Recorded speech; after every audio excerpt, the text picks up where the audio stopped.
वसमत विधानसभा से हो सकते हैं राष्ट्रीय कांग्रेस की ओर से मुनीर पटेल उम्मीदवार। आइए जानते हैं क्या कहा मुनीर पटेल ने। वसमत विधानसभेमध्ये जे मी राष्ट्रीय काँग्रेस तर्फे विधानसभेसाठी तिकीटची मागणी पक्षाकडे केलेली आहे। ही मागणी करत असताना मी प्रत्येक एरियामध्ये या विभागामध्ये वसमत विधानसभेमध्ये जे सामान्य कार्यकर्ता आहे ते मुस्लिम असो, ओबीसी असो, मराठा असो, बौद्धिस्ट असो, हे अनेक असे जे समाज या विधानसभेमध्ये राहतात त्यांचे सामान्य कार्यकर्त्यांशी मी चर्चा केली। या चर्चेमधून एकच गोष्ट समोर आली, जे वसमत विधानसभेचं राजकारण चालतंय ते राजकारण तीन माणसाच्या अवतीभोवती चालत असतं। जे जयप्रकाश गाणेगावकर, जयप्रकाश मुंदडा आणि राजू नवघरे या 5 वर्षाच्या राजकारणामध्ये हे बघितले गेले की हे तिघेही एकच आहेत। त्याचे उदाहरण अनेक आहेत। आमदारगी राजू साठी या दोघांनी काम केले, खूप चर्चा आहे। कारखान्यासाठी या आधी सुद्धा आणि कालच्या वेळेस सुद्धा वेगळं पॅनल करून मुंदडा साहेबांनी कणकोट पॅनल करून गाणेगावकरला कारखान्यावर बसवलं, ही उघड चर्चा आहे।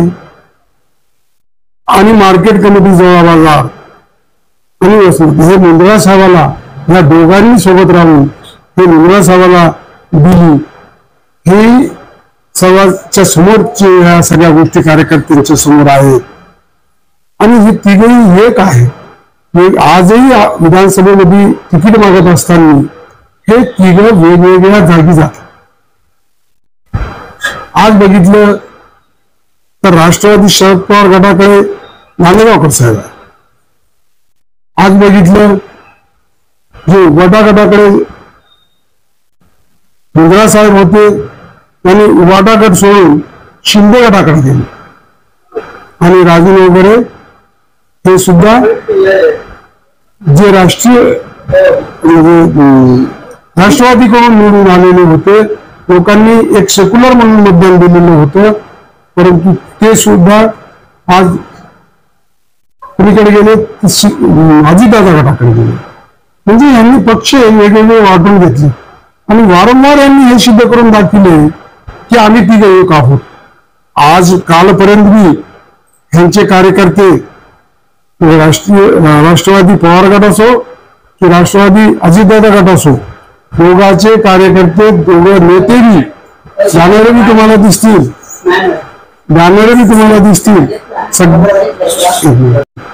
तुम्हाला वेगवेगळ्या जागी उद्घाटन झालेले दिसतील। ते एका जागी येतात आणि एकमेकासाठी मदत करतात आणि त्याच्यामध्ये कार्यकर्त्यांची कुचंबना होते। म्हणून आज कार्यकर्त्यांनी सरळ सरळ भावना ही कार्यकर्त्यांची की यांच्या तिघाच्या विरोधात पर्याय म्हणून आपण काहीतरी वेगळा उभा केला पाहिजे आणि त्यांचं काम केलं पाहिजे। म्हणून मी माझ्या पक्षातर्फे जी मागणी करत आहोत तिकिटाची आणि माझ्या पक्षाने तिकीट दिलं तर निश्चितपणे या तिघाच्या विरोधामध्ये लोक मला पसंती देतील आणि लोक तसं बोलून दाखवायले। ओबीसीची सुद्धा, मराठा सुद्धा, मुस्लिम सुद्धा आणि बौद्ध सुद्धा ह्या गोष्टीपासून लिंगायत सुद्धा याच्यामध्ये सामील आहेत। हे सगळे धनगर समाज सुद्धा याच्यामध्ये सामील आहे। हे सगळ्यांचे भावना हे त्या तिघावरून उठलेले आहेत। परंतु चतुराईचं, पैशाचं हे राजकारण करून पुनश्च हे तिघं एका जागी येऊन पुनश्च जे आमदार होईल ते होईल, ज्याला कारखाना द्यायचे ते देतील, ज्याला मार्केट कमिटी द्यायचे ते देतील, परंतु तिघांमध्ये जे वाटाघाटी होणार आहेत ते आज कार्यकर्त्यांना सगळ्यांना कळून चुकलेलं आहे। म्हणून ते विधानसभेमध्ये मी निश्चितपणे मला जर पक्षाने तिकीट दिलं तर मी विजय होईल। सर, जर विकासाच्या बाबतीत बघा, विकासाच्या बाबतीमध्ये तुम्ही या वसमत विधानसभेमध्ये जर बघितलं तर लोक याच नेत्यांना सहकार महर्षी म्हणतात। दोन नेते आमचे सहकारामधले म्हणजे मंत्री राहिलेले, कोणी कॅबिनेट मंत्री राहिलेले, कोणी राज्यमंत्री राहिलेले, परंतु सहकारामध्ये अभ्यास करत असताना आज जर बघितलं सहकारात, तर या विभागामध्ये सहकार हे स्वतःसाठी वापरले गेलेलं आहे. कोणी स्वतःला सहकार मधले दिल्लीपर्यंत गेले असतील तर त्यांनी सहकार हे स्वतःसाठी वापरलं गेलेलं आहे, शेतकऱ्यांसाठी नाही. कारण तुम्हाला अनेक उदाहरण आहे. प्लायवूड घ्या, आमचा सुरुवातीचा कारखाना एकाने उभं केलं, एकाने त्याला खतम केलं. दुसरा तुम्ही सुतगिरणी घ्या, एकाने उभं केलं, दुसऱ्याने खतम केलं. आमचा बाळासू सहकारी साखर कारखाना घ्या, किती वेळेस किती जणांमध्ये घुसलेत. आणि हे सगळी वसमतची कंपनी आहे, आमच्याकडे कंपनी नाही. आज ते कारखाना बाळासूचा जो इकडचा शेतकऱ्यांचा विकासाचा बिंदू होता तो सुद्धा घेऊन मी तुमचा विकास करतो असं सांगतात. स्वतः घेऊन तुम्ही विकास करू शकता, तर मग कापडीमध्ये तर जास्त विकास व्हायला पाहिजे ना. कापडीचा तुमचा कारखाना का तुम्ही ते विकला, हाही लोकांपाशी सवाल आहे. तर हे कापडीचे कोणतीही गोष्टीवर येऊ देत नाही. फक्त पूर्णेच्या नावाखाली आज मी ऐकतोय पूर्ण सुद्धा काही दिवसामध्ये डबगाईस येईल असं ऐकतोय.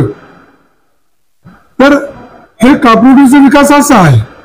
बाकी दुसरा विकास जर तुम्ही हट्ट्यापासून आणि औंढ्यापर्यंत जर बघितलं, जे वसमतचा भाग येतो, काही बिलतूर मधला नवीन भाग आलेला आहे, याच्यामध्ये जर तुम्ही काम बघितलं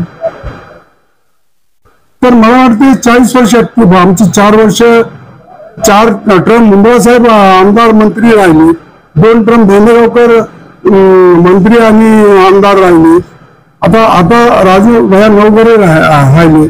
आमचे 1-2 विषय होते, प्रत्येक वेळेस वेगवेगळ्या पद्धतीने समोर आणले. आम्हाला इथे सिंचनासाठी जे बंधारे पाहिजे होते त्यावेळेसपासून बंधाऱ्याचा विषय चालू आहे. एक जण आधीचे म्हणते मी बंधारे टाकले, त्यांनी ते 20 वर्ष त्याच्यात घातलं. बादचे मंत्री म्हणतो मी पाणी कमिटीची मान्यता घेतली, त्यांनी 10 वर्ष घातली. आणि आत्ताचे जे आमदार आहेत त्यांनी बंधारे मंजूर केलेत म्हणतात, आणि 250 कोटीचे बंधारे, आणि त्याच्यावर 10 कोटी फक्त टोकन ग्रँट पडते.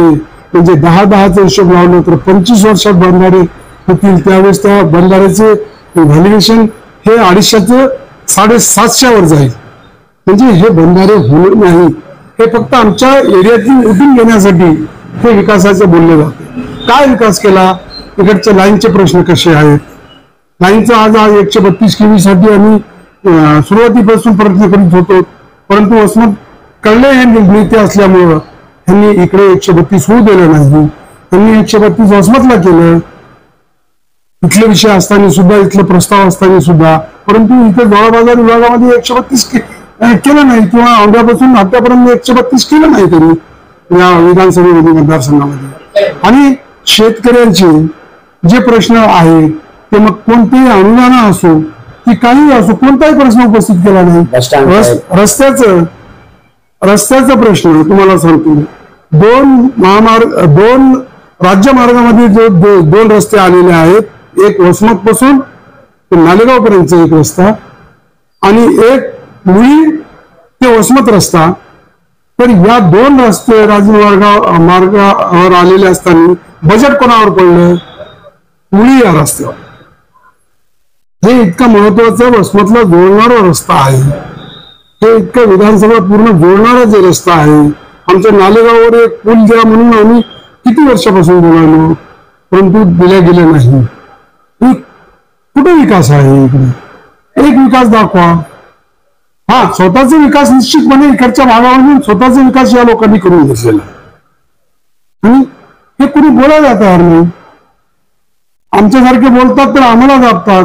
आम्हाला दाबण्याचं बघा, का माझी 20,000 लोकसंख्येची ग्रामपंचायत आहे, हे तिघं आपले पक्ष बाजूला ठेवून बीजेपी, सेना आणि राष्ट्रवादी आणि काँग्रेस सुद्धा, त्यावेळेस मी काँग्रेसमध्ये नव्हतो, हे 4घे नेते एका जागी येऊन माझ्या विरोधात ग्रामपंचायत गेली, फक्त मला कमी करण्यासाठी.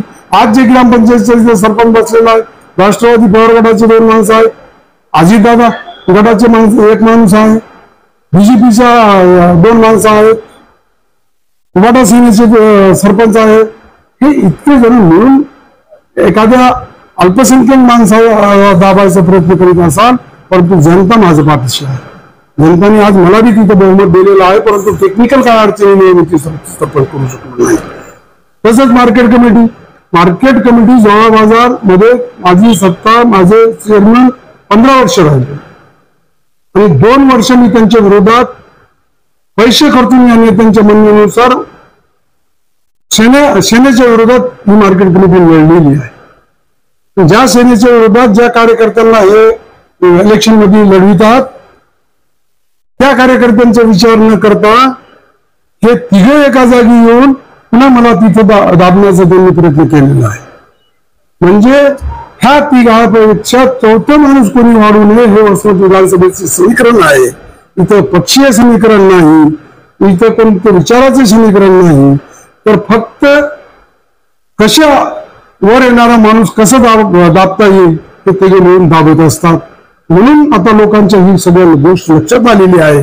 म्हणून लोक माझ्या बाजूचे राहतील आणि मला विधानसभेवर मला माझ्या पक्षाने तिकीट देण्यानंतर निश्चितपणे निवडून देतील असं मला वाटतं.